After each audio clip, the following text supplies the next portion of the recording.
What happens to shared phone plans after divorce? Hi, I'm Tim Blankenship with Divorce661.com.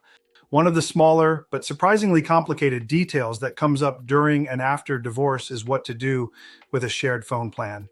Whether you're the account holder or just a line on the account, handling this early helps you protect your privacy and avoid billing surprises. Let's go over what happens and how to transition smoothly. First, find out who the account holder is. That person controls all the lines, billing, and plan changes. If your ex is the account holder and you're still on the plan, they can see call logs, data use, and even your location depending on the carrier. So if you're separating, it's smart to move your line as soon as possible. Next, contact the phone provider to request a transfer of responsibility. Most major carriers allow one party to take over their individual line and start a new account, without canceling service or changing numbers. Both parties usually need to authorize the transfer, so cooperation is key.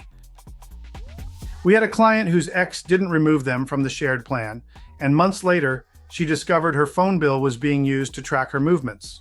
A simple call to the carrier and a quick transfer to a new plan gave her peace of mind and privacy.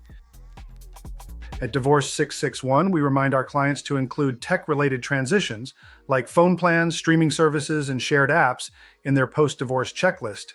It's about more than money. It's about independence and personal security. Also, make sure to update billing information, passwords, and security settings.